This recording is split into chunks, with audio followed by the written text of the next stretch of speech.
Φανταστείτε ένα πλάσμα τόσο τεράστιο που θα μπορούσε να καταπιεί ολόκληρη μια αγελάδα, τόσο μακρύ που θα εκτείνονταν από τη μία άκρη ενός γηπέδου ποδοσφαίρου μέχρι την άλλη, και τόσο ισχυρό που θα μπορούσε να συνθλίψει έναν άνθρωπο με την ίδια ευκολία που εσείς σφίγγετε ένα σωλήνα οδοντόκρεμας. Αυτό δεν είναι επιστημονική φαντασία. Αυτό είναι η πραγματικότητα του μεγαλύτερου φιδιού στον κόσμο, ενός κολοσσού που κρύβεται στα βάθη των τροπικών δασών της Νότιας Αμερικής. Ο ανακόντας του Αμαζονίου είναι ο απόλυτος κυρίαρχος των υδάτων, ένας σιωπηλός κυνηγός που έχει εξελιχθεί σε τέλεια μηχανή θανάτου. Όταν ένας ενήλικας θηλυκός ανακόντας φτάνει το πλήρες του μέγεθος, μπορεί να ξεπεράσει τα 8 μέτρα σε μήκος και να ζυγίζει πάνω από 200 κιλά. Για να καταλάβετε την τεραστιότητα αυτού του πλάσματος, σκεφτείτε ότι το βάρος του ισοδυναμεί με 3 ενήλικους άνδρες μαζί, συμπιεσμένους σε έναν ενιαίο, μειώδη φωνικό σωλήνα. Αλλά το μέγεθος είναι μόνο η αρχή της ιστορίας.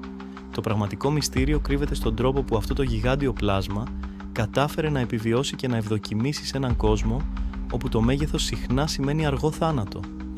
Βλέπετε, ο ανακόντας δεν είναι απλώς ένα μεγάλο φίδι, είναι ένα αριστούργημα εξελικτικής μηχανικής που έχει λύσει προβλήματα που θα έκαναν έναν μηχανικό να τα παρατήσει.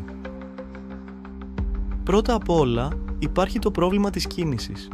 Πώς κινείται κάτι τόσο τεράστιο χωρίς πόδια, χωρίς πτερίγια, χωρίς τίποτα άλλο εκτός από μυς και θέληση? Η απάντηση βρίσκεται στην τέλεια σχεδίαση του σώματός του. Κάθε ένα από τα 400 οστά των πλευρών του λειτουργεί σαν ανεξάρτητο πόδι, κάθε μυϊκή ίνα συγχρονίζεται με τις άλλες σε μια χορογραφία που θα ζήλευε κάθε χορευτής. Το αποτέλεσμα: ένα πλάσμα που μπορεί να κολυμπήσει σαν δελφίνι, να σέρνεται σαν σκουλίκι και να αναρριχάται σαν πίθηκος, όλα αυτά χωρίς να χάσει στιγμή τη θανατηφόρα του αξιοπρέπεια. Και μετά έρχεται το θέμα του κυνηγιού. Πώς κάτι τόσο μεγάλο κατορθώνει να ευνηδιάσει το θύραμά του? Εδώ η φύση έδειξε το αληθινό της πονήρι. Ο ανακόντας είναι ο απόλυτος μάστερ του καμουφλάζ, με δέρμα που μιμείται τέλεια τα χρώματα και τα μοτίβα του περιβάλλοντός του. Όταν παραμένει ακίνητος στο νερό, γίνεται αόρατος, ένα φάντασμα που περιμένει υπομονετικά την τέλεια στιγμή. Μπορεί να μείνει ακίνητος για ώρες, ακόμη και για μέρες, χωρίς να κουνήσει ούτε μη, σαν να είναι μέρος του ίδιου του ποταμού.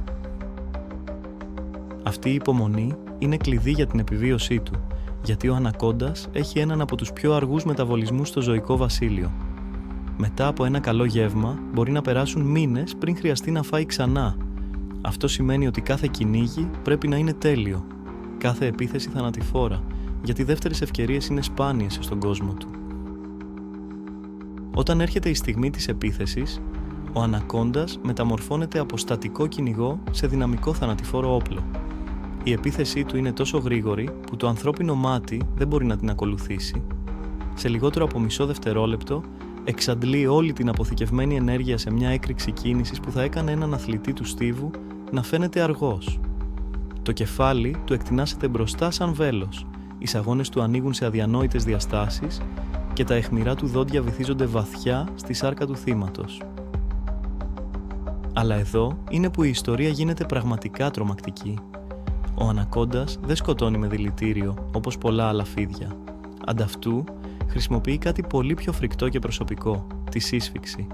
Τη στιγμή που τα δόντια του βρίσκουν το θύραμα, το ισχυρότατο σώμα του τυλίγεται γύρω από το θύμα σαν ζωντανό σχοινί. Κάθε εισπνοή του θύματος γίνεται μια ευκαιρία για τον ανακόντα να σφίξει ακόμη περισσότερο. Κάθε χτύπος καρδιάς μια ευκαιρία για περισσότερη πίεση. Η δύναμη που αναπτύσσει είναι απερίγραπτη. Κάθε τετραγωνικό εκατοστό του σώματός του μπορεί να ασκήσει πίεση ισοδύναμη με το βάρος ενός αυτοκινήτου. Φανταστείτε αυτή τη δύναμη πολλαπλασιασμένη σε όλο το μήκος του σώματός του, συντονισμένη με μαθηματική ακρίβεια, και καταλαβαίνετε γιατί λίγα πλάσματα στη γη μπορούν να αντισταθούν σε έναν προσδιορισμένο ανακόντα. Το πιο εκπληκτικό όμως είναι αυτό που συμβαίνει μετά. Αφού το θύραμα σταματήσει να ανασένει, αρχίζει μια διαδικασία που αψηφά κάθε λογική. Οι σαγόνες του ανακόντα αποσυνδέονται μεταξύ τους, το κεφάλι τους διαστέλλεται σε αδιανόητες διαστάσεις και σιγά σιγά, βήμα προς βήμα, καταπίνει ολόκληρο το θύραμα.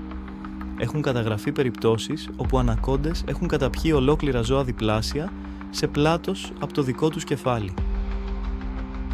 Αυτή η απίστευτη ικανότητα επιτρέπει στον ανακόντα να επιβιώσει με μόλις 6 με 10 γεύματα το χρόνο. Ένα καλό γεύμα μπορεί να του παρέχει ενέργεια για μήνες, κάτι που το καθιστά τον απόλυτο οικονομικό κυνηγό του ζωικού βασιλείου. Αλλά ίσως το πιο μαγευτικό στοιχείο στη ζωή του ανακόντα είναι η σχέση του με το στοιχείο του νερού. Σε αντίθεση με όλα τα άλλα μεγάλα φίδια του πλανήτη, ο ανακόντας είναι κατά κύριο λόγο υδρόβιο όν. Μπορεί να μείνει κάτω από το νερό για περισσότερα από 10 λεπτά, κολυμπώντας με χάρη που θα ζήλευε ένας Ολυμπιονίκης. Τα μάτια και οι ρόθονές του βρίσκονται στο επάνω μέρος του κεφαλιού του, επιτρέποντάς του να παραμένει σχεδόν εντελώς βυθισμένος, ενώ παρακολουθεί τον κόσμο από πάνω.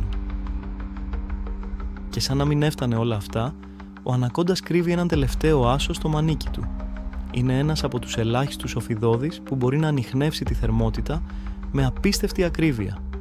Ειδικά όργανα στο κεφάλι του μπορούν να εντοπίσουν διαφορές θερμοκρασίας τόσο μικρές όσο 1/10 του βαθμού, επιτρέποντάς του να βλέπει τα ζεστόαιμα θυράματα ακόμη και στο απόλυτο σκοτάδι. Όταν σκέφτεστε όλες αυτές τις απίστευτες προσαρμογές, αρχίζετε να καταλαβαίνετε ότι ο ανακόντας δεν είναι απλώς το μεγαλύτερο φίδι στον κόσμο. Είναι ένα ζωντανό μουσείο εξέλιξης, ένας συνδυασμός χαρακτηριστικών που εξελίχθηκαν σε διάστημα εκατομμυρίων ετών για να δημιουργήσουν τον τέλειο κυνηγό του υγρού στοιχείου.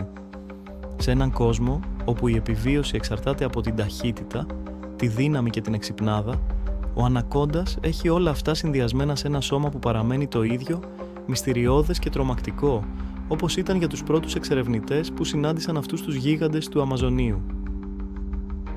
Στα βάθη των τροπικών δασών, κάπου μεταξύ των αναρρίχησης των λιανών και του γουργουριτού του νερού, ο κύριος του υγρού στοιχείου συνεχίζει να ζει τη σιωπηλή αλλά εντυπωσιακή ζωή του, αποδεικνύοντας κάθε μέρα ότι στη φύση το μέγεθος όχι μόνο έχει σημασία, αλλά μπορεί να είναι η απόλυτη επιβεβαίωση της τελειότητας.